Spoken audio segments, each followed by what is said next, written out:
Hello everybody, welcome back to Cosmic Owl Astrology. I am Louise Edington, the Cosmic Owl and Cyberpunk Witch Priestess to the Stars. And I am here today with your week ahead forecast for the week beginning April the 5th, Sunday, April the 5th. As always, all time set for Washington, DC, Eastern time, because I have to pick somewhere.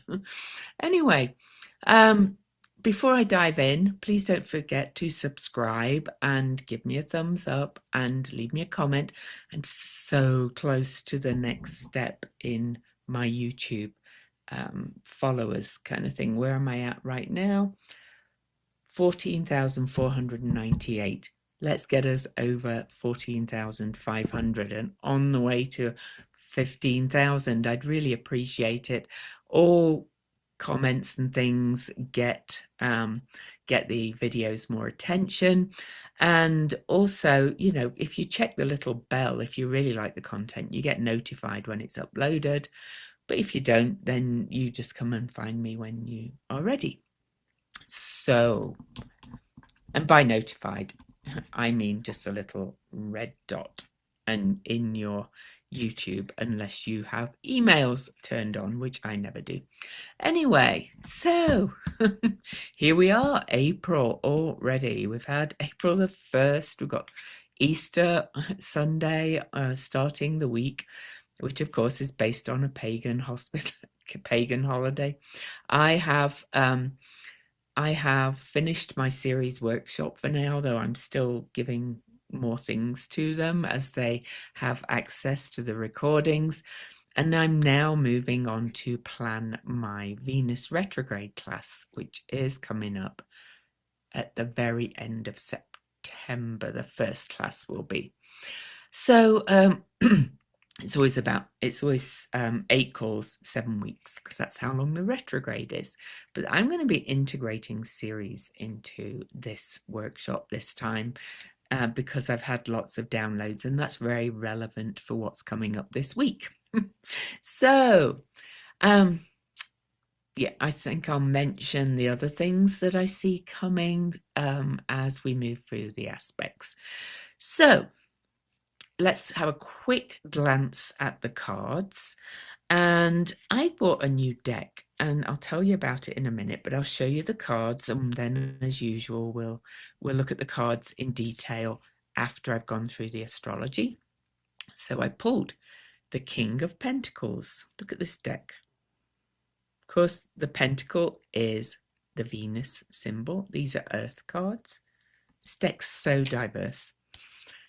The Magician. Look at that cool magician. She's 9 of Pentacles. And the Judge. Funny, I pulled Justice as well this week for the Venus video, I think. Anyway, this is a new deck. This is by a company called Snag. They're based in the UK, but they now do ship from the US as well.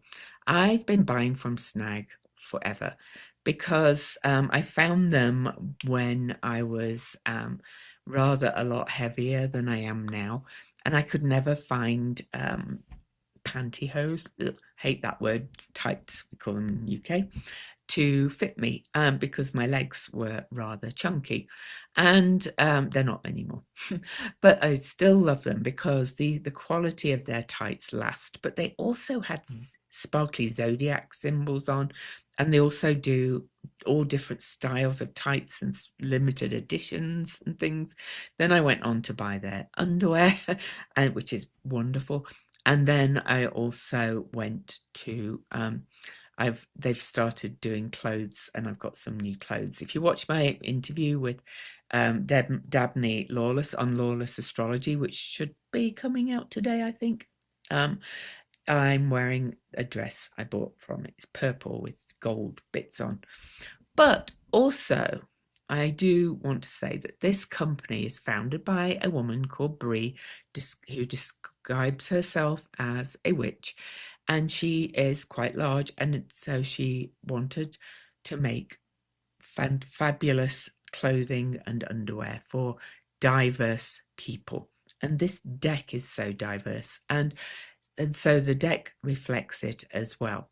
So it's great, I think, to support women-owned and founded companies like that as the systems we live under collapse. Hence the Tower card. This is, you can't quite see, but this is a Tower card. The old systems are collapsing and the new will emerge, and I'll talk more about that in a minute. Okay, so I'm very excited to tell you something, and I'll share the link to it below.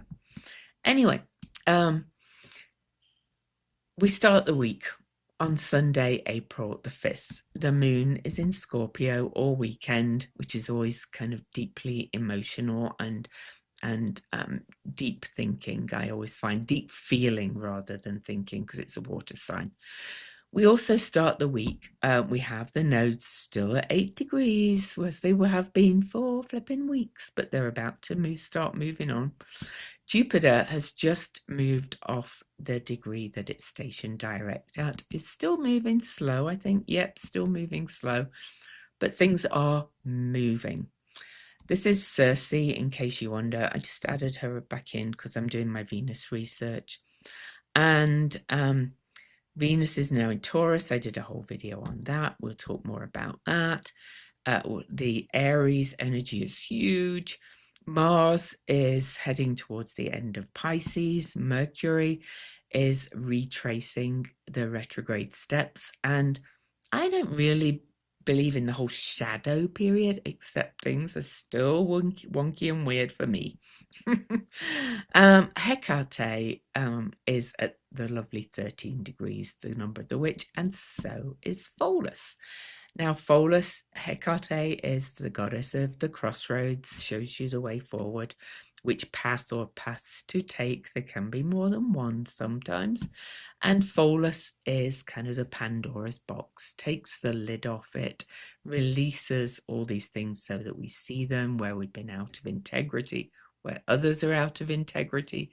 This is in the structures of our world that we live in, to go back to as the structures collapse. All right, so let me get my list of aspects and go through day by day. There's a couple I'm going to really kind of focus on. So on April the 5th, happy Easter if you celebrate. As I mentioned, the moon is in Scorpio, and the moon will trine Nessus, first of all, talk about what that means in a minute, then Pallas Athena, and then we'll square Chariclo. And let me just go through the moon aspects. We'll trine Mars, so the moon makes all these unbroken flow water aspects to these energies in Pisces on the first day. So you can imagine this is going to be quite an emotional day, but in good ways. But it's also a day to kind of let yourself flow, let your intuition kind of flow out. But then at 7:31 p.m. Eastern time, the moon will move into Sagittarius. So I'll come back to that in a minute. So that's the only lunar aspects on Sunday. So Nessus is the buck stops here. We've had enough. We're seeing these toxins. We're seeing, the poisons that we need to release as everything is moving from Pisces into Aries. And, I think we've had enough, right? The people, and this is relevant to something I'll tell you about when we get another aspect. Then we've got Pallas Athena. She is kind of creative intelligence and strategy and wise justice. And she is in the sign of Pisces. So she has been over Nessus. And now she is saying, how can we create wise justice here? How can we create justice that is different to where we've been before? And as you know, I kind of listen to words that are out there in the interwebs, and just things people saying, maybe on a TV show or whatever. I'm hearing more and more the people kind of saying we need to move away from kind of the punishment paradigm and find something better to do as we move into the new paradigm. I'm not saying that's going to happen overnight, But anyway, and then Mars. Mars in Pisces is more kind of spiritual warrior, more, but also a little bit kind of dampened that energy of force and push.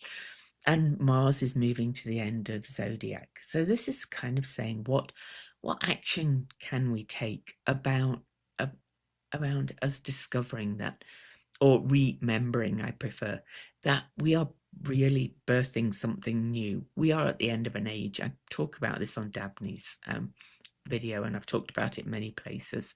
But we are at the end of this age. How can we do the divine masculine, so to speak, differently? And again, I'll come to that in a minute. So that's all the lunar aspects. The other aspects on Sunday is that Ceres in Taurus will aspect the nodes, as the nodes are still at that 8 degrees. Ceres is our needs and unmet, and this is in Taurus, which is the sign she is closely connected to, as well as Virgo, I think. So she's aspecting the south node. How can we move forward after realizing what we need to release and let go of, with the south node being the releasing end, so that we can move into this interconnectedness and then back to higher Virgo, which is, that priestess energy of wholeness, one who is whole unto oneself and finding something more meaningful, and so on. And then the sun over here in Aries moves to 16 degrees and squares off to Jupiter, as that is the start of a closing cycle yet again. And this is cardinal signs. And remember, Jupiter is now on the move. This is how we start taking action and taking a stand from a place of greater self-awareness and self-understanding, and start to move forward to create a more caring world. And then the moon moves into Sagittarius. The only lunar aspect, or two aspects on the 5th, is that the moon will oppose Sedna, which I have taken. No, she is in there. Sorry, she's here in Gemini. And remember, Sedna has this big orbit. I should check what they're saying now, because they had changed it a couple of times as I've been studying Sedna. Sedna is kind of this do or die energy.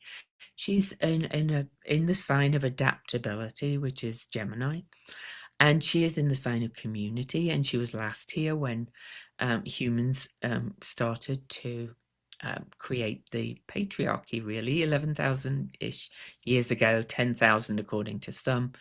And in my work in the ages, that's kind of when we started the descent. The full descent did not begin until the quarter 3 ages ago, and I talk about that on Dabney's video again, with the rise of the patriarchy, hierarchical domination, control, things like that. But then the moon also, as the moon opposes Sedna, this is saying adapt or die, really. And her story, her myth, is one of survival, and we will survive, I think, if we choose to adapt. That's the summation.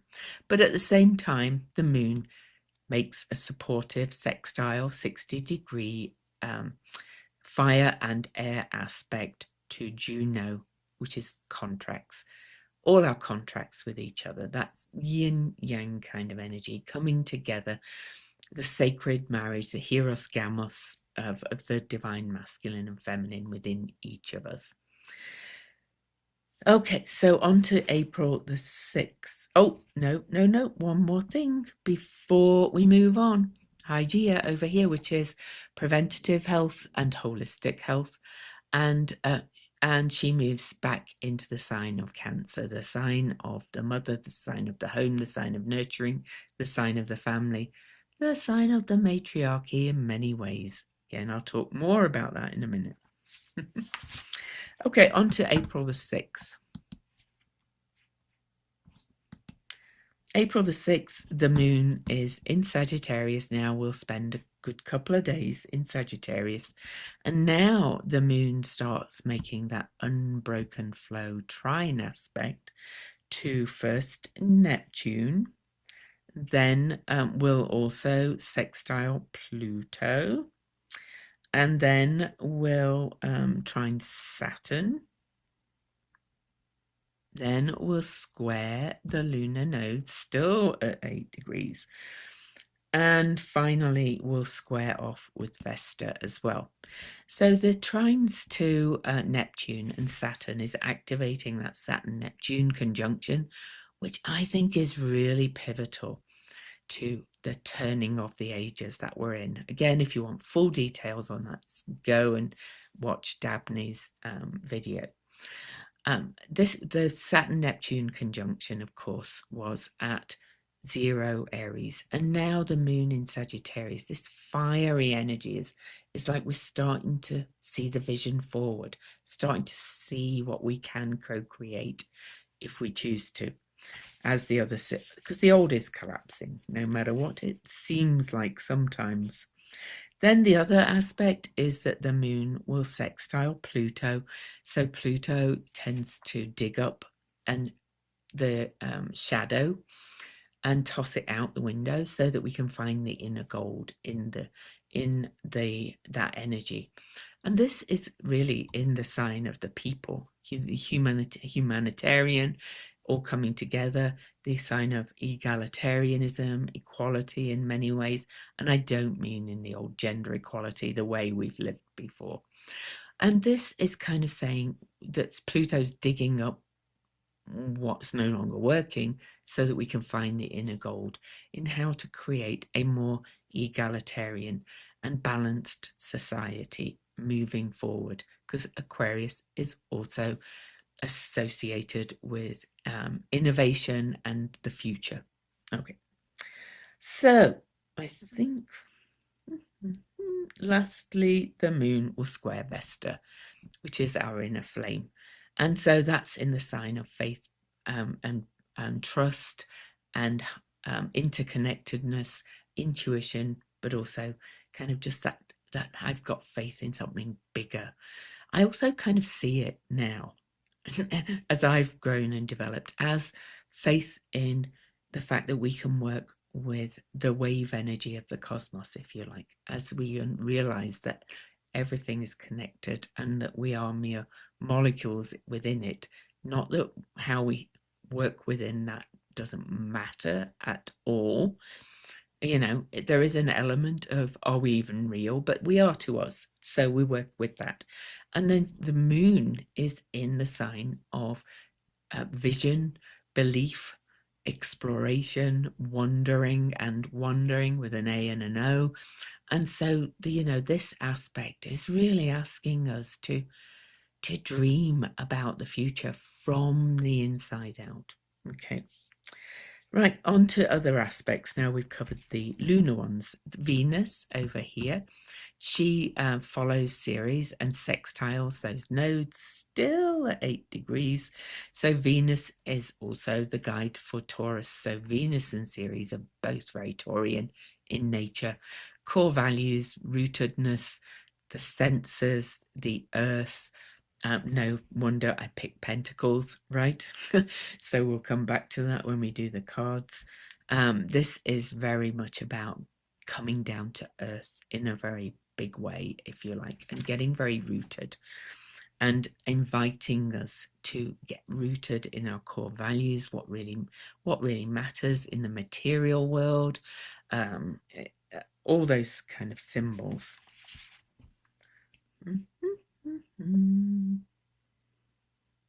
I'm not going to mention this one aspect.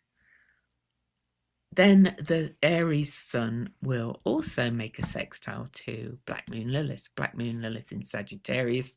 Black Moon Lilith tends to be where we've been shamed and where we feel shame. And in Sagittarius, she's going, I want to be free of that. I'm done. And the sun is in fiery Aries, which is like starting new things. It's the pioneer. And this is saying, I'm done. Let's burn off all that, because that's the old paradigm. You know, everybody, where they feel shame, that's because we were brought up in this paradigm of shaming and feeling shame. Don't get me started. And then I am going to get this aspect exact, because I think it's important. So Venus and Ceres meet exactly at 8 degrees, 46 minutes of Taurus. It's still aspecting the nodes, really, because they're all at the same degree. 8 is, you know, I went over and over that with the eclipses. 8's the number of infinity, stability, balance, wealth, but not in hoarding kind of wealth. That's that complete abundance of knowing there's enough for our needs, to go back to Ceres being our needs. Now then, I wanted to read you the Sabian symbols, or the symbols rather, for Venus and Ceres. If you've been following me for a while, maybe I'll quickly move this back. Venus and Ceres last met on December the 6th, 2024, at the very last degree of Capricorn, which is the structures we live under. Then both moved into Aquarius, and they were all three, Venus, Ceres and Pluto, were together at 0 Aquarius, the full number, the taking a risk, taking a leap, new beginnings. The alpha and the omega is the 0. I've been eyeing that for a long time.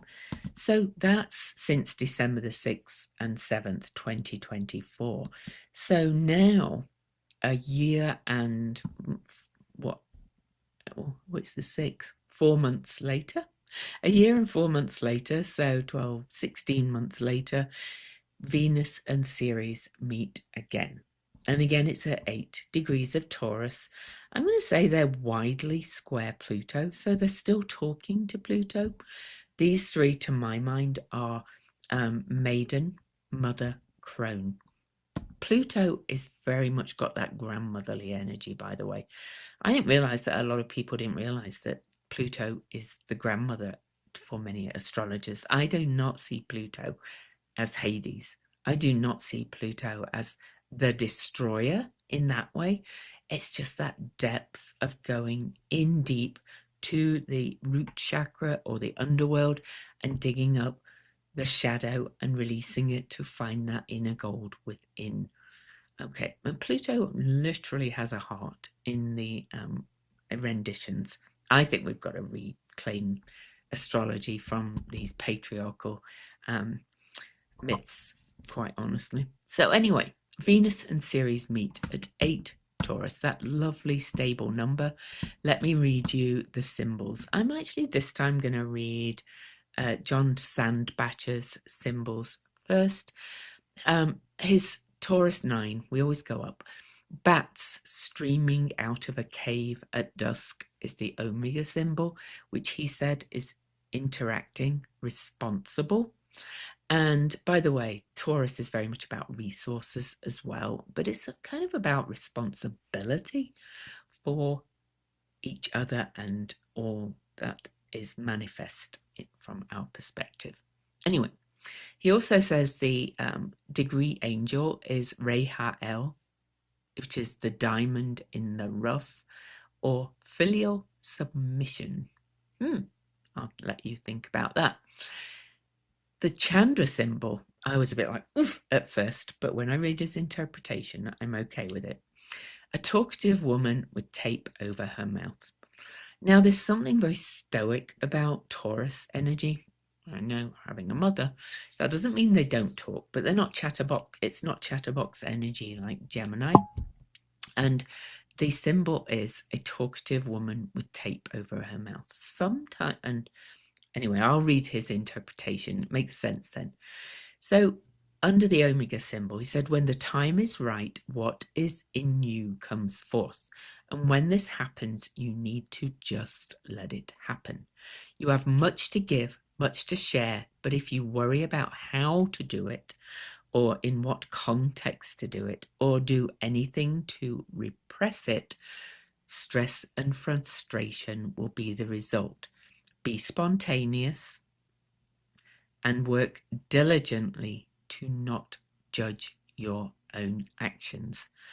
And for the talkative woman with tape over her mouth, he says, the bats of the Omega symbol are the contents of the subconscious, the cave, or Pluto, really, whose time of awakening has come and who seek release from the place they've been dormant. The talkative woman seeks release of her ideas through speech, but the time for speech is over. Now is the time to act, to allow the forces of the deep self to carry out their purposes without need of rationalization, justification, explanation, or any verbal constructs. Now, why did I wait till this point to tell you about this other thing? I've been playing over on threads for a little bit, and I found these whole threads about the matriarchy rising and all this kind of stuff. And I came across this person called Design Mom, M-O-M, and she writes on Substack as well. And she wrote an article called Males Are the Secondary Sex. So, and she says, don't believe me? Let me walk you through it. And her name is Gabrielle Blair. And it started all these conversations. They were coming from other things too. And February the 4th, 2026, she published the article. But I got an email from her Substack today saying she has been asked to actually expand her article into a book. She's got a publishing contract. They've told her they would like it. It seems very prescient right now. They need the book out really fast. I'm really excited about it. I will share the link to the article in the description, or you can find her on Design Mom on Substack by searching Men Are the Secondary Sex. Now, it's quite a challenging article, but she talks, she unpacks it and makes sense of it. Why is that important today? So, talking about it's time to take action without rationalization, justification, explanation, or any verbal constructs and bringing up that shadow, letting go of the bats and going into the cave and really kind of coming from that root chakra to create the world we want to live in. This is Venus and Ceres. This is in the sign of manifestation in many ways, and making manifest, making abundance for everybody real. And it's connected to the nodes, which is our past and the future in many ways. I think it's time to really start working on co-creating a more matrifocal world, more matriarchal world, whatever you want to call it. And when you read her article, you will realize she's not talking about kind of women ruling over men, because she's like, no, that's just the patriarchy still. It's kind of still hierarchical. It's still this, still that, still that, blah, blah, blah, blah. Anyway, and, she is a bit angry at men because of where we've been at, but she's saying, as we change, I'll be open to other ways of ousting violent offenders, I'm going to say, from our communities in some way, and doing it in a more peaceful way. At the moment, she's all ready for hanging them all, but that's just the way she writes as well, I think. So don't get all like, oh. But it's undeniable now that the patriarchy, which has been mostly men, but some women too, and not all men, has harmed everybody. It's harmful. It's harmful to the earth. It's harmful to other species. I think this coming together, and because it's aspecting the nodes as well, is kind of saying it's time to buckle down and start saying no, Pholus and Nessus. This is not working. time to come together and start manifesting the world we want to live in. All right, so that's rather the lecture, but the astrology's saying that to me. So anyway, anywho, on to April the 7th. That's a big conjunction in my mind. And so pay attention to what it's aspecting in your chart. Unsurprisingly, pretty much everything in my chart sitting conjunct the very bottom of my chart, opposing my Venus-Neptune midheaven conjunction and aspecting pretty much everything in my chart. So no wonder it speaks to me. I'm like, come on, let's do it. And let's reclaim astrology from the patriarchy too. But in a way that's we've probably never seen before. And I'm not going to go on to what all that means at the moment. April the 7th. So on to Tuesday. I promise there's less aspects on the Tuesday. So we have the moon still in Sagittarius. The moon will make a lovely supportive aspect of opportunity to Hecate, showing us the way forward, fire and air.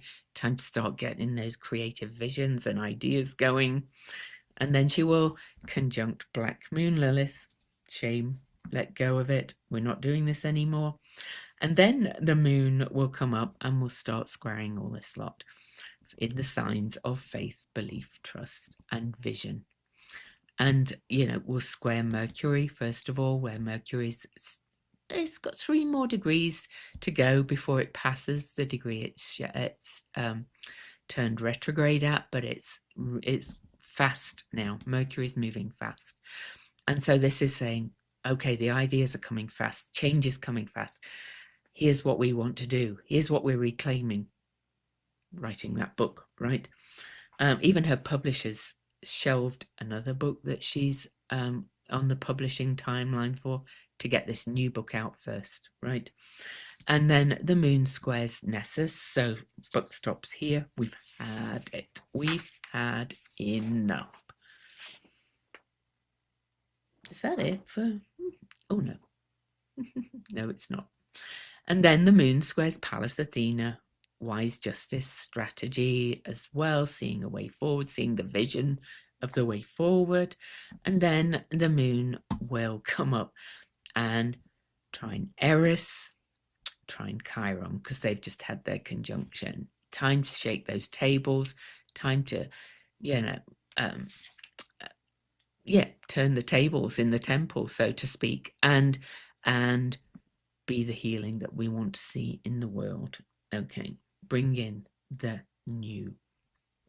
But at the same time, the moon will also sextile Chariclo, who is that spinner of grace, that helping us to spin and weave the new story. So that's very dynamic energy after that lovely conjunction there between Venus and Taurus. On to the 8th. I think that was all the aspects. Let me just check. Oh, Neptune also makes a supportive aspect, or Juno makes a supportive aspect to Neptune. More fire and air, more creating new contracts, I'm going to call it, for the future. Okay, and don't expect everybody else to do it. We're all playing our part in this. April the 8th. The moon over here in Sagittarius until 8:04 a.m. Eastern. The moon, before moving on, will finish the trine to Chiron and will trine asteroid Lilith then, who has passed over all of this. Remember, she is talked to the hand. She is at the 28th degree of Aries, sorry, and so she's heading towards out of Aries. This is saying, oh, we have it's so time to take action. We've just got to stop talking about it, going back to the symbols, and take action and just do it. And the moon will and stop relying on the old institutions to do it, because they're not working. The moon everywhere. The moon will then square off to Mars at almost the 29th degree, not quite, but this is saying we're at the end of our tether, we're at the end of this great age, we're at the end of everything. We're moving on, and we're going to start taking visionary action. Then the moon moves into Capricorn, and the moon opposes Hygeia, has moved into Cancer, preventative health, in the sign of the family and the elder. So this can be both the structures we live under, but also reclaiming that energy of wise elderhood in all its forms. Grandmothers, again. And then Mars. Oh, sorry, let me do the moon aspects. After it moves into Capricorn, the moon will square Neptune. So in cardinal signs, initiating, taking signs, time to dig in and be determined to do something. And then the moon will square Saturn. So a same determination. The moon's in Saturn's sign. This is time to build the new. I told you things were changing. I forgot to mention right at the start that look at this.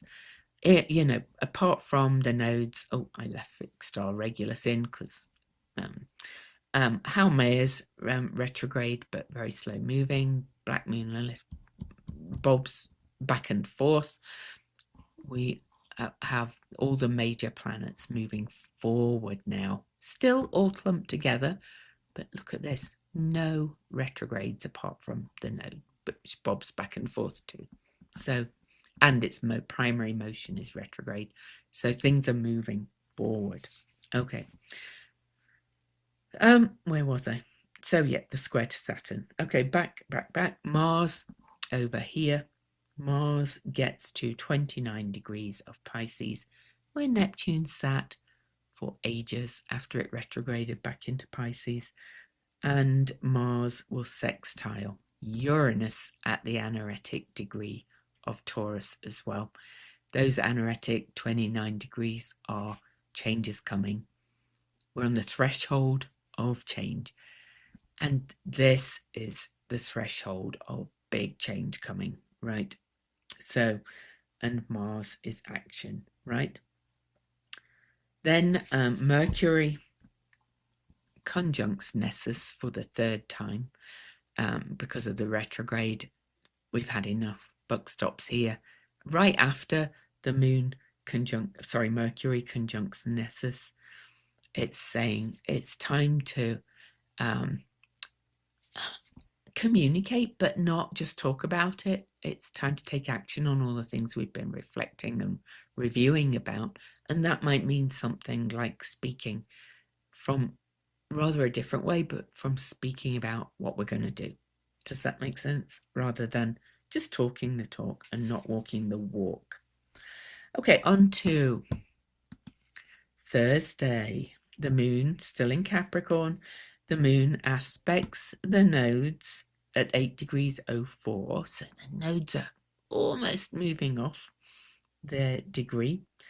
But the moon aspects the nodes, giving us one more reminder of where we're going and what's been emerging from this end times, I'm going to call it.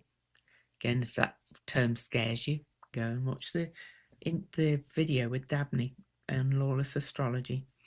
And then the moon makes a lovely Earth trine to Ceres. And Earth energy, again, is very much about making manifest. But in Capricorn, as the moon approaches this, is about saying build these new structures everywhere. And the moon conjuncts Pholus right after at 13 degrees, the number of the witch or the goddess. Oh, we've got thunder here. How exciting. And it's absolutely bucketing it down. And the moon aspects Vesta, our inner flame, speaking from that inner voice, that intuitive knowing kind of thing, or doing from it, shall we say. Then I'm actually going to get this one.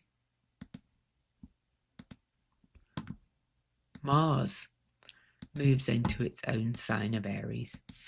Now, you're going to hear a lot of, well, that's more aggressive. Mars in Aries is aggressive, but we've got Mars, Neptune, Saturn now, Sun, Eris, Chiron.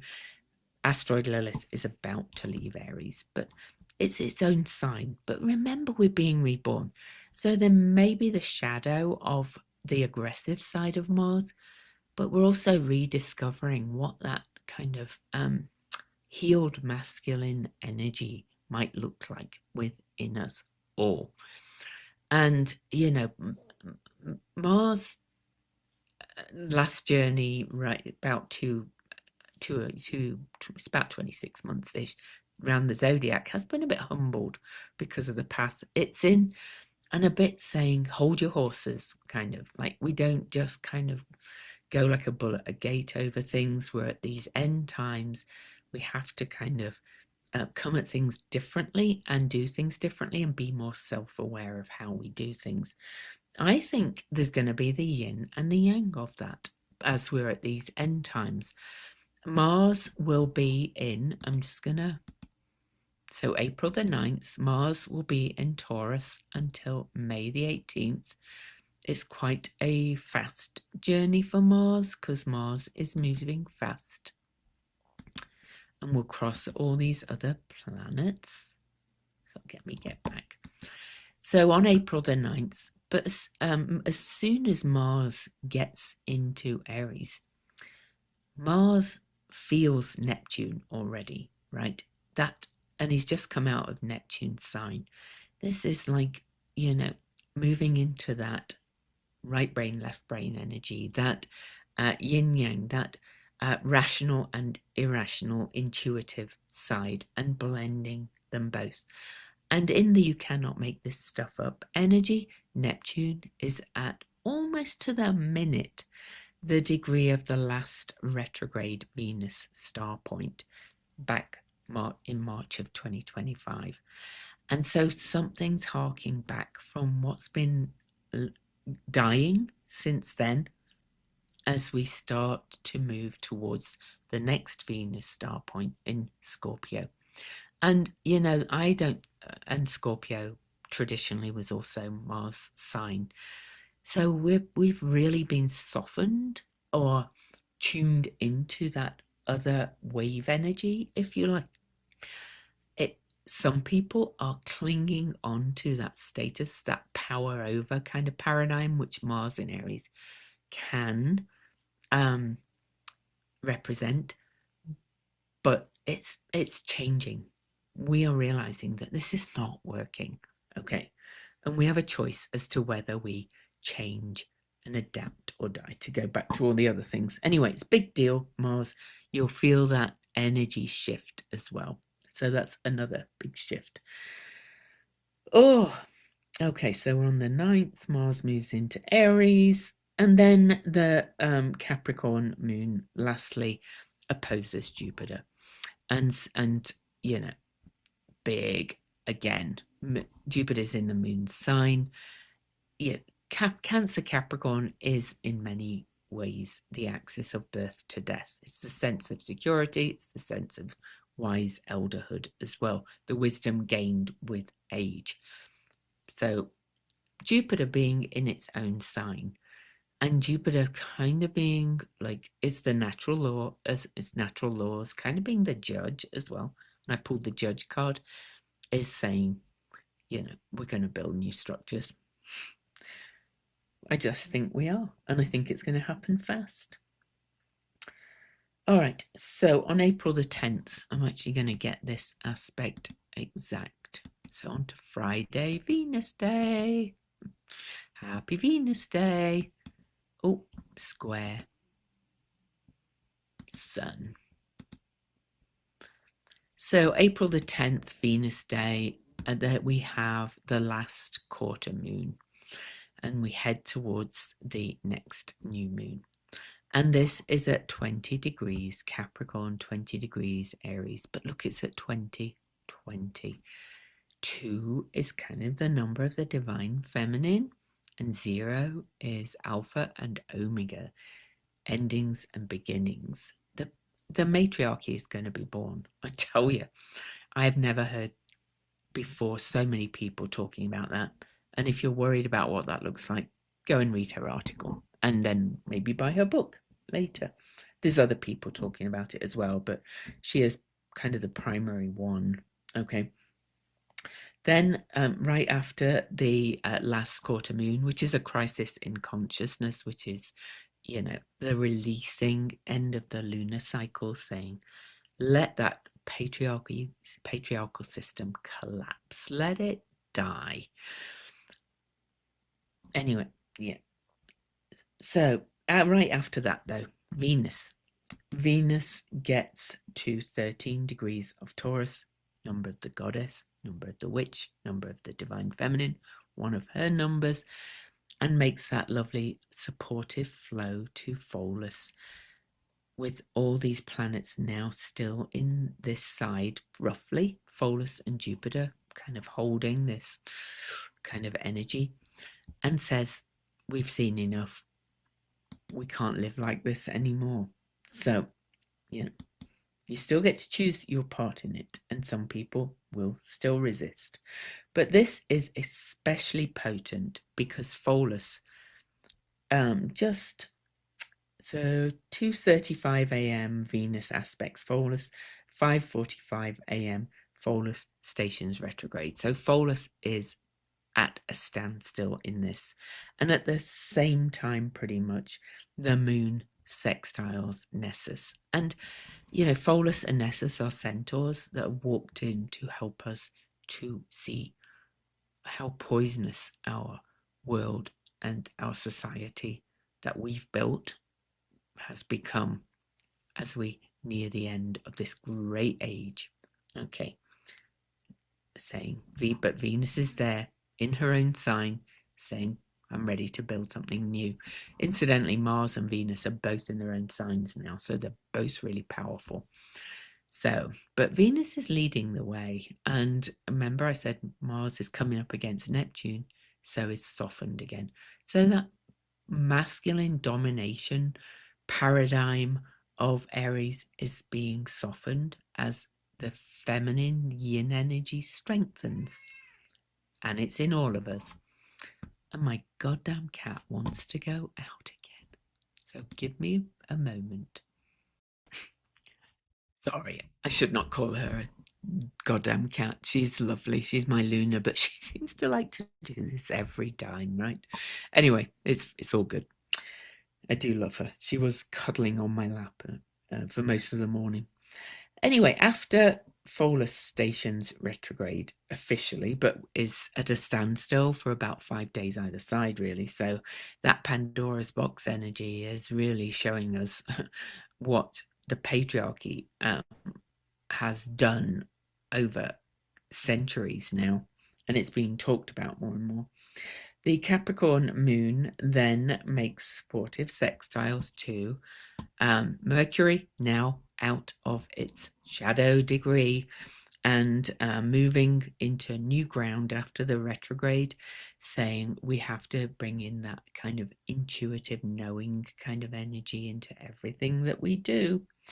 And then we'll also sextile Pallas Athena. This is pretty much happening together. You know, that's saying, like, think of new ways of doing things, think of new strategies, look at beneath the clouds of everything that we've done and move so we can move forward.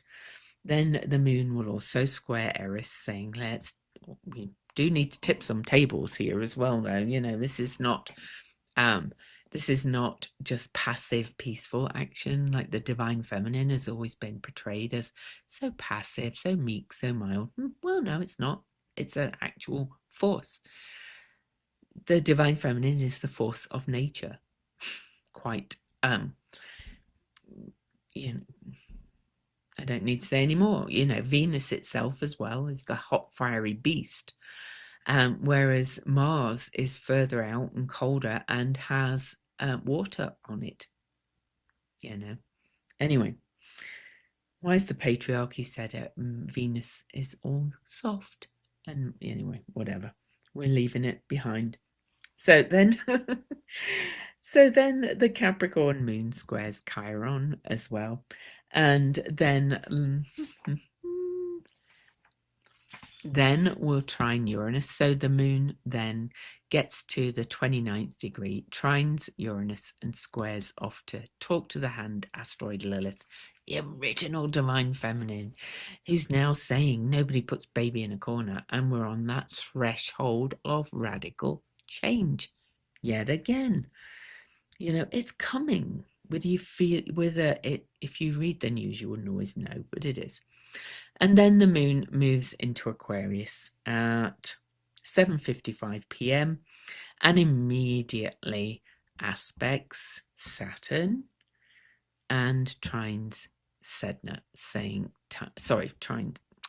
sextiles Mars in its own sign and sextiles Sedna, that do or die energy, adapt or die, whatever, and says, come on, if we don't adapt, we're literally all going to die.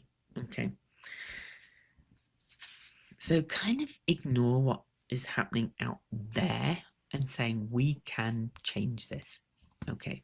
Mars is sextile to Sedna as well at the same time. If we don't take action, it's do or die. Okay. Adapt or die. Then the moon sextiles Neptune, saying tune into that intuitive knowing from Aquarius and see the bigger picture. And then the moon conjuncts Juno. Juno is contracts again, if you like. What future contracts are we creating? Then the moon squares Haumea, which is pure regeneration. I haven't mentioned her much, but she's retrograde, but acting in the background, saying we can regenerate, we can change, we can birth new things. All right. Then Mars squares off to Hygeia, both in cardinal signs. We can create a more holistic and caring world. And then the moon conjuncts grandmother Pluto. Maybe it's time to listen to the grandmothers in all its energies and to say, look, this shadow of this patriarchy, I'm going to call it for shorthand, has been killing us. And we see the shadow of it now, but it's time to step into our inner gold. Pluto takes away what you thought was your power and leaves you with what is truly your power, by the way. Then, asteroid Lilith, I love her. She joins Ceres and Venus and Uranus in Taurus. She's there, the original female energy, saying, again, it's time to make this manifest. But this is also about resources, so that we work with the resources we all have, not the hoarding power over paradigm. Okay. And then Juno over here squares off to Haumea. So contracts, rebirth, regeneration. And then Mercury conjuncts Pallas Athena. That's real kind of like, I've seen all these pieces. I can pull them together. And I can pull that intuitive knowing, visionary kind of energy coming in and kind of dreaming a picture of what we want the world to look like, of our part in whatever we're creating. And then the moon squares off to Ceres. Trines. Does it? No, the moon has moved into Aries. I missed that bit. Where did the moon move into Aries? I wanted to give you time. No, into Aquarius, sorry. When did the moon... Oh, that was late on the 10th. I beg your pardon. So the moon's moved into Aquarius. We're on Saturday. I forgot to move the chart forward. That's why. Moon's in Aquarius and then squares off to Ceres. And that's, again, that's making manifest. These are fixed signs. Let's make this manifest. Let's make this real. But I absolutely love that both the benevolent rebel, kind of the Prometheus energy that kind of brings this new energy down to earth, is kind of saying we can bring this radical change in. we're going to create clean energy. I know it, by the way. Just know it. And I'm actually kind of going to take you to 12:01-ish a.m. The next day, so you can see how the week ends, because we're so close to now to radical change coming so fast. All right. So we end the week. You can see asteroid Lilith there. You can see Uranus is right at the end of the zodiac of that change is coming degree, and saying all the things we've learned, we're going to bring big change. It could bring literal earthquakes, absolutely. But, sometimes I think we need more and more messages.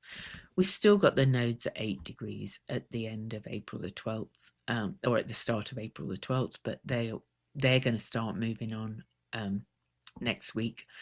And we've still got everything really, really compressed, but Jupiter's gaining speed, moving fast now, will start to move away from this big cluster, and everything's moving forward.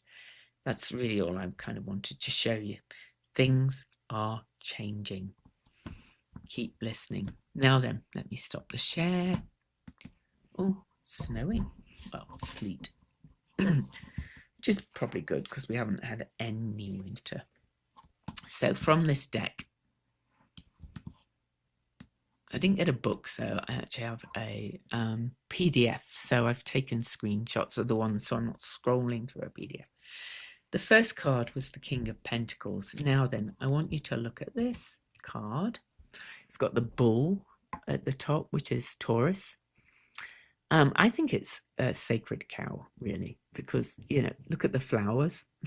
I know it's been called the sacred calf, I'm going to say. It's always been interpreted by the patriarchy as the bull. Let's call it the sacred calf. It's got all those lovely pentacles, which are kind of the root of creation of everything. It's got she put 6 petaled flowers in. That's interesting. But 6 is the number of the Great Mother. And I suspect she knows these things. The king is very diverse, but remember, the king in this case is representing you. So let me put what she says is our take, because, they're very much a community company. The King of Pentacles reflects responsibility and stewardship of resources. It can point to leadership grounded in stability, experience, and long-term thinking.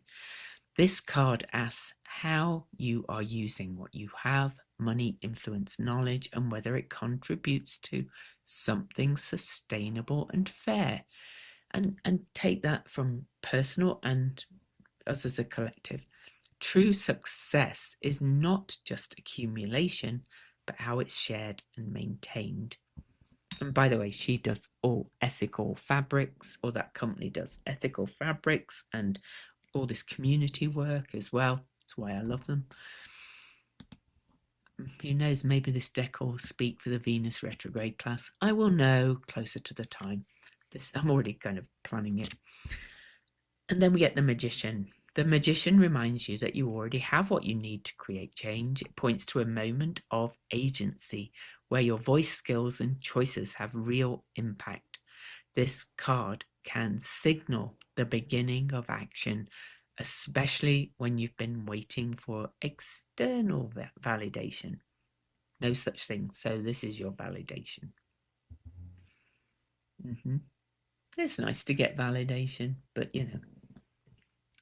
I should leave them out because I want to take pictures.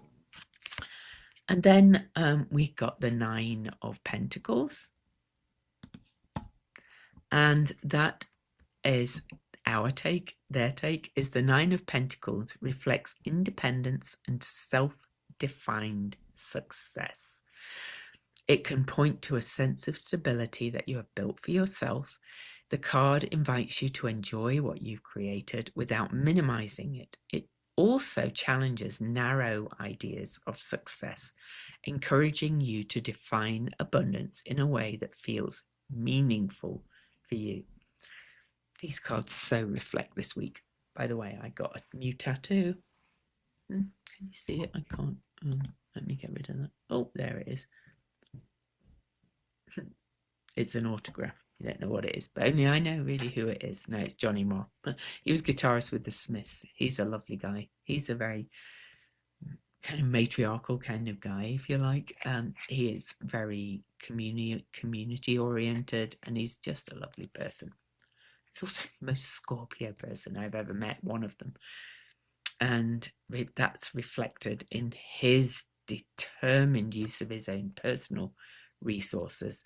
He's so devoted to his music that he became vegan. He's a runner, and he doesn't drink or smoke or any of those things because he says, I need to stay that clear to create the music. Anyway, that's so Scorpio in its higher sense. All right, the Judge. Can you see it? Card number 21. I think we've had it before, but I'm going to read it. The Judge. She is the mistress of her own power, and she lives in you. Now is the time to call on her. Her message is trust yourself. There is no source outside your sacred self that can make decisions or choices for you. Your feelings, convictions, experiences, and inner knowing are enough. The Judge asks you right now, who is the ultimate judge of your worth and well-being? Is it a spouse, your kids, a boss, a friend, lover, or a family member? Is it a project, a deadline, or expectation? Is it a school or church or other organization? Or is it an old belief, a handed down, outdated thought? Is it a society that demands your conformity? A witch knows that the ultimate authority is herself, and therefore she devotes a significant amount of energy listening, tending, and growing the relationship with that self. She is the ultimate judge, listening to all the various voices, thoughts, and opinions, both in her head and in her circle of support, dismissing whatever insults her soul. Now is the time to consult the authority in you and allow yourself to embody her value. Don't shrink for others. You are a galaxy with stars hidden in your skin. Trust yourself. Wow. It's coming, guys. Honestly. Love you. Bye.